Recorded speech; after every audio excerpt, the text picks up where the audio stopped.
Gary, a 2-0 defeat to Stockport this afternoon. What's your assessment? Yeah, we just threw the game away really, very early. Stupid mistakes.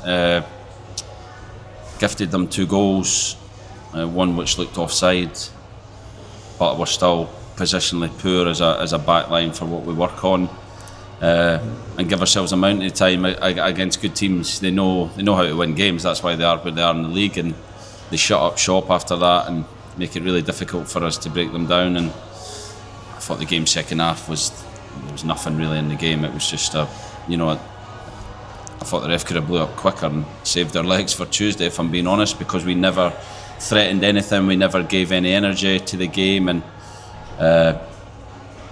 it's a big disappointment after Tuesday. But I've said to the players, I got the wrong team, so I accept my responsibility within it. I've asked them to look at themselves individually, but we have to be better than that. When you say you got the wrong team, what was it specifically that didn't quite work out? I picked the wrong players. We've got the difficulty, I think, Saturday is, you see we bring Pat on, and physically to ask him to do it, from the start every game, even when we bring him on, he pulls up. So, physically trying to manage the group. And then when you're a footballer, you have to be ready 24/7, 7 days a week, because when that opportunity comes, you have to take it. And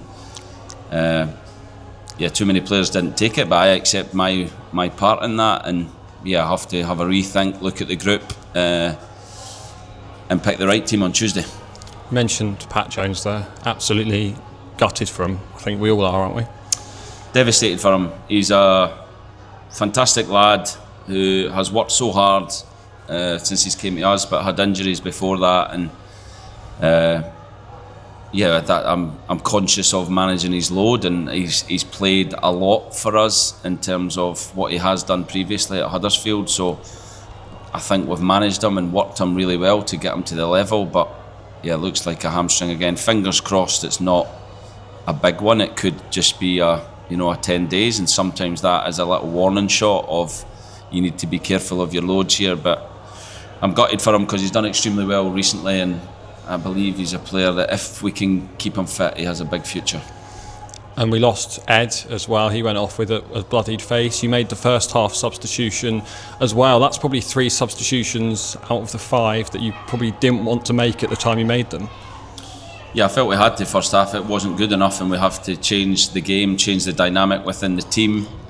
Ed's face is a mess. I don't know how the ref books someone for, if it's a clash of heads, it's not a booking. If it's an elbow, it's a red card, because his face is a mess. I've not seen it back, but I don't know how we can book him for the incident. Do you expect that then to be a 10-day concussion protocol, so another player will be out? No concussion, but a horrendous cut on his face. For me, that doesn't come for a clash of heads. And often in the game, by this point we've made the 5 substitutions.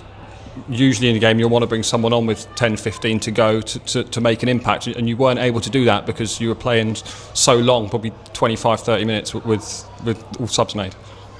Yeah, we made subs. They need to make an impact. I keep saying it, if you're a finisher you need to make an impact, and on Tuesday night we had impact and we win a game. Today, no impact, and that's where the professional footballers, we need to be better in terms of how we prepare and how ready we are to influence games.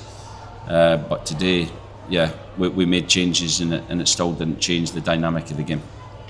We said it after the Wrexham game, we can say it after this one. New opportunity just around the corner on Tuesday, and that's Wigan at home.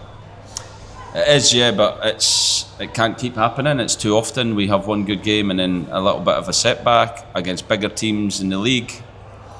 We've not been good enough this year. We have to hold our hands up to that and say we haven't really laid a glove on the bigger teams, and that's something that has to improve next season, because we've got Huddersfield.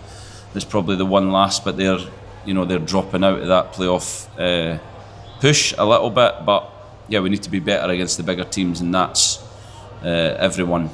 These are difficult games. You have to get everything right, and today we were so far off it. It was fairly comfortable for Stockport. Thanks for your time, Gary. Thank you.